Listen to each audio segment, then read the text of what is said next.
بسم اللہ الرحمن الرحیم. ڈیئر اسٹوڈنٹس، السلام علیکم. آج کا ہمارا جو ٹاپک ہے وہ ایم اے انگلش پارٹ 1 کا پلے ہے، drama Doctor Faustus. Christopher Marlowe کا لکھا ہوا جو پلے ہے. کرسٹوفر مارلو ڈاکٹر فاسٹس کے اندر اپنی ایک نئی کنٹریبیوشن کے حوالے سے بڑا فیمس ہے. یہ پہلا ڈراماٹسٹ ہے، یہ فرسٹ پلے رائٹ ہے جس نے ایک انوویٹڈ ورکنگ کی ہے. وہ انوویٹڈ ورکنگ جو ہے اس سے پہلے ڈراماٹسٹ نے نہیں کی ہوئی تھی. اس نے اپنے ڈرامے کے اندر کانفلکٹ کا کانسیپٹ دیا. انسان کے اندر ایک بیٹل ہوتی ہے، انسان کے ضمیر میں ایک لڑائی ہوتی ہے، انسان کے اندر ایک کشمکش ہوتی ہے.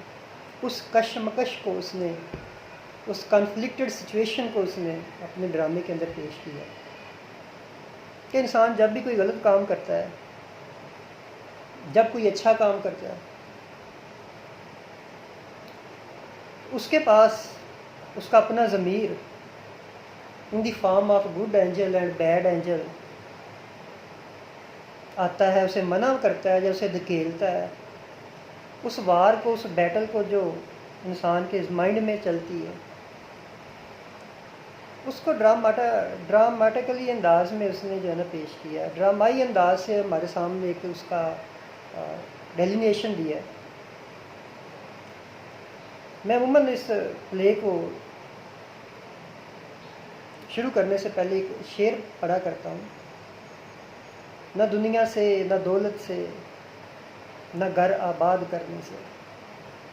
نہ دنیا سے، نہ دولت سے، نہ گھر آباد کرنے سے تسلی دل کو ہوتی ہے خدا کو یاد کرنے سے.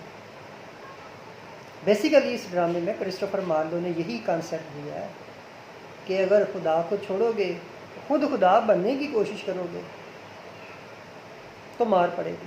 کیونکہ انسان کی ایک اوقات ہے، انسان کی ایک لمٹ ہے. اپنے اس دائرے کے اندر رہ کے اس نے ورکنگ کرنی ہے. اس سے باہر نکلے گا، اپنی اوقات سے اوپر ہو کے اڑے گا تو اسے مار پڑے گی، بڑی بری مار پڑے گی اسے. اس بڑی بری مار سے بچانے کے لیے ڈاکٹر فاسٹس ہمارے سامنے آیا ہے. اس نے پریکٹیکلی ایک پرفارمنس کر کے دکھائی ہے کہ انسان کس طرح گمراہ ہوتا ہے، کس طرح سیٹنزم کا شکار ہوتا ہے، اور کس طرح جو ہے وہ جہنم کی طرف دھکیلا جاتا ہے. پلے بیسیکلی ایک کانفلکٹ ہے، انسان کا انر کانفلکٹ. اچھائی اپنا وزن رکھتی ہے، برائی اپنا وزن رکھتی ہے. اور وہ معاشرے جو اچھائی اور برائی کو پرکھنے کی صلاحیت نہیں رکھتے ہیں، وہاں اچھائی اور برائی کا تصور بھی ختم ہو جاتا ہے. لوگ برائی میں آ کے برے کام کرتے ہیں، مجبوری میں آ کے برے کام کرتے ہیں، برا کام کر کے اسے تقویت دیتے ہیں. ڈاکٹر فاسٹس برا کام کرتا ہے، برے کام کو تقویت دیتا ہے. نہ صرف تقویت دیتا ہے بلکہ اسے بام عروج تک پہنچا دیتا ہے. پلے مورلی یہی لیسن دے رہا ہے کہ آپ چاہے جتنے مرضی بڑے عالم بن جائیں، جتنے مرضی بڑے اسکالر، دانشور بن جائیں، آپ اس لمٹ سے آگے نہیں جا سکتے جو آپ کی ہے. اسی کے اندر رہ کے آپ کو ورکنگ کرنی پڑے گی. ڈاکٹر فاسٹس کو ڈسکس کرتا ہوں جب میں، عموماً میں ایک چھوٹا سا واقعہ ہے جو میرے انسٹیٹیوٹ میں میرے ساتھ ہی ہوا، میں نے اسے ڈیل کیا کہ کس طرح لوگ زندگی بسر کر رہے ہیں اور کس طرح لوگوں کی زندگیاں جو ہے وہ ایک ٹریجڈی کا شکل اختیار کر لیتی ہے۔ ڈاکٹر فاسس بیسیکلی ایک ٹریجڈی ہے، ماڈرن ٹریجڈی ہے۔ ہم نے last time classical tragedies discuss کی ہے، ٹریجک ہیرو ڈسکس کیا ہے، گریک ٹریجڈیز کو ڈسکس کیا ہے، گریک ٹریجک ہیرو کو ڈسکس کیا ہے، ارسطوٹل کانسیپٹ آف ٹریجڈی کو ڈسکس کیا ہے۔ پھر ہم نے ان کے لوازمات دیکھے، فیچرز کو دیکھا، مختلف اس کی ورکنگ کو دیکھا ہے۔ آج ہم modern tragedy in the form of doctor Faustus written by Christopher Marlowe کو ڈسکس کرنے جا رہے ہیں۔ میں ایک واقعے کی بات کر رہا تھا کہ ایک مدر میرے پاس 8 کلاس کی ایک لڑکی کو لے کے آئی۔ وہ لڑکی بہت ذہین، بہت انٹیلیجنٹ، ماں کہتی پچھلے 2 سال سے یہ گھر میں ہے، 4 بہنیں ہیں، باپ اس کا جو ہے بہت خوددار ہے، غریب مزدور ہے، کبھی دیہڑی لگ جاتی ہے کبھی نہیں لگتی ہے۔ 4 بیٹیوں میں سے یہ بیٹی بڑی پڑھنے والی ہے، بڑی ذہین ہے، ہر کام کو بڑا پک اپ کرتی ہے، بڑا یاد کر لیتی ہے۔ میں نے اس کی نیچر کو، اس ذہانت کو دیکھتے ہوئے اور اس کی خواہش بھی ہے اس کو دیکھتے ہوئے میں نے سوچا کہ میں اسے آپ کے ادارے میں نا، تو آپ میرے ساتھ کمپرومائز کریں، تعاون کریں۔ میں نے جتنے حد تک ہو سکا، جس طرح ہو سکا کمپرومائز کر دیا، فیس اس کی نہ لینے کے برابر کر دی، باقی بھی اور جتنی مدد ہو سکی کر دی۔ میں کل سے بھیجیں بچی، اگر انٹیلیجنٹ ہوئی تو ہم اسکالرشپ لگا دیں گے، سب کچھ فری پڑے گی، سب کتابیں سب کچھ فری ہوگا۔ کہتی نہیں، کتابیں میں لے لوں گی، باقی لوازمات لے لوں گی، آپ بس فیس میں کر دیں۔ میں نے کر دیا۔ بچی 2 دن آئی ہے، میں نے ٹیچر سے بات کی ہے، پوچھا ہے، ٹیچر نے جنہوں نے پڑھایا کہتے سر واقعی کمال کی ذہین لڑکڑی رانی ہے، بڑا اچھا ورکنگ کرتی ہے، کام کو یاد کرتی ہے، سناتی ہے۔ 2 دن بعد اس نے آنا بند کر دیا۔ میں نے مدر کو بلوایا، فون کیا، مدر آئی ہے، آ کے کہتی ہے سر میں بچی کو پڑھانا نہیں چاہتی، میں آپ سے یہ ریکویسٹ کرنے آئی ہوں کہ آپ کو جو میں نے تھوڑی بہت کم فیس ادا کی، مجھے نہیں پتا تھا اس چیز کا کہ ان کے حالات یہ ہیں، وہ مجھے واپس کر دیں۔ میں چاہتی ہوں کہ جی اس کی کتابیں جو ہیں وہ بھی واپس کر دی جائیں دکان پہ، اور جو پیسے مجھے ملے میں اس سے اپنا مسئلہ حل کر لوں۔ میں نے کہا مسئلہ کون سا ہو گیا، آپ مجھے بتا دیں، میں آپ کا مسئلہ میں حل کر دیتا ہوں۔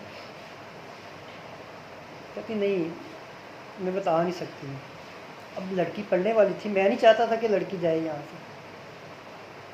اسے انسسٹ کیا، پوچھا اسے تو رونے والی ہوگی وہ عورت اور کہتی ہے کہ میں نے اپنے ہسبینڈ کو بتائے بغیر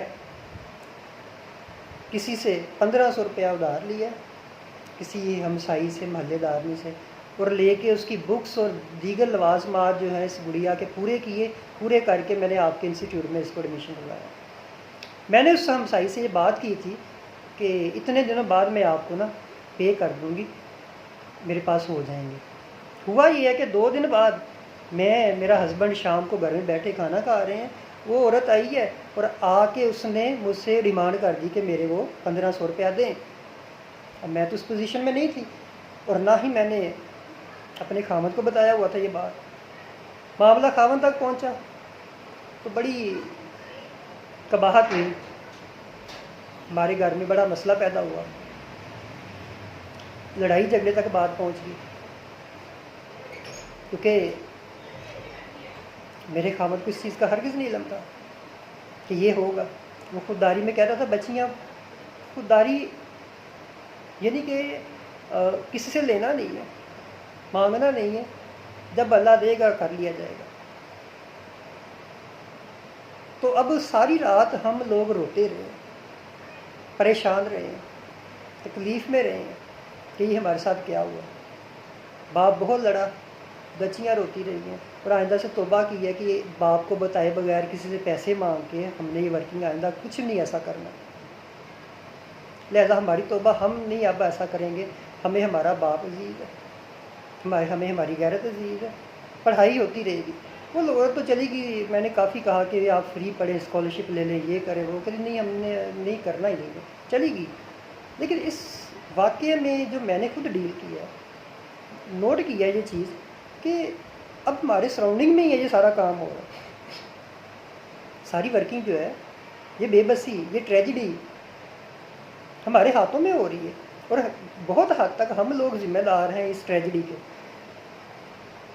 انسان کی اپنی کاوش ہے، بے شک وہ لوگ نہیں ہیں، لیکن اس کے ارد گرد کی سراؤنڈنگ جو ہے وہی انوالو ہے نا. وہ خوددار ہے، غیرت مند ہے، غیرت مندی کی وجہ سے وہ کسی کے آگے ہاتھ نہیں پھیلا رہا. انتہائی ذہین بچی جو ہے وہ تعلیم سے محروم ہو گئی. ٹریجڈی ہے. ذمہ دار کون ہے؟ معاشرہ، ارد گرد کے لوگ، نیچر. بتانا یہ چاہ رہا ہوں کہ جو ماڈرن ٹریجڈیز ہیں اس میں جو ٹریجک ہیرو ہوتا ہے وہ بیسیکلی ارد گرد کے سراؤنڈنگ سے، لوگوں سے، اپنے حالات سے مار کھاتا ہے اور ٹریجک اینڈ کو پہنچتا ہے. یہی ڈاکٹر فاسس کے ساتھ ہوا کہ اپنی کی ہوئی کام، اپنی کی ہوئی ورکنگ، یا ارد گرد کے جو لوگ ہیں ان کا رزلٹ جو ہے، ان کا کاموں کا جو رزلٹ ہے وہ ہیرو کے اوپر پڑتا ہے، آ کے وہ ہیرو مار کھاتا ہے. ڈاکٹر فاسس میں ذرا یہ ہے کہ اس نے نیو نیس کی طرف نکلنے کی کوشش کی ہے، حد سے زیادہ آگے بڑھنے کی کوشش کی ہے، خدا بننے کی کوشش کی ہے، نیکرومینسی، بلیک نالج سیکھنے کی کوشش کی گئی ہے. وہ بلیک نالج سیکھ کے اپنے آپ کو دیوتا بنانے کی کوشش کی ہے اس نے. تو ایسا نہیں ہو سکتا. کوئی دیوتا نہیں ہوتا، اور نہ ہی کوئی دیوتا بن جاتا ہے، اور نہ ہی کوئی دیوتا بن سکتا ہے. یہ کتابی باتیں ہوتی ہیں. حقیقت میں عموماً بات کرتا ہوں کہ ریل ورلڈ میں اور ریئل ورلڈ میں بڑا فرق ہوتا ہے. یہ فرق کی جو ہے، یہ لٹریچر، یہ کتابیں ہمیں یہ فرق ہی بتاتی ہیں کہ پریکٹیکل لائف میں اور آئیڈیلزم میں، خیالوں کی دنیا میں کیا فرق ہے.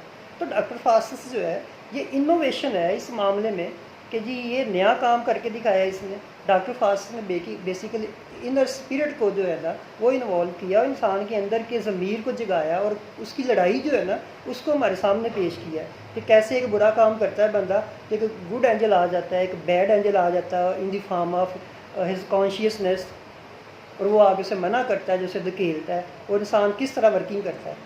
تو یہ کانفلکٹ، یہ انوویشن جو ہے، یہی ڈاکٹر فاسس کا جو ہے بیسک مرکز ہے. باقی اس کا لیکچر جو ہوگا نیکسٹ ویڈیو میں ہمارے پاس آئے گا. اس وقت تک اللہ حافظ.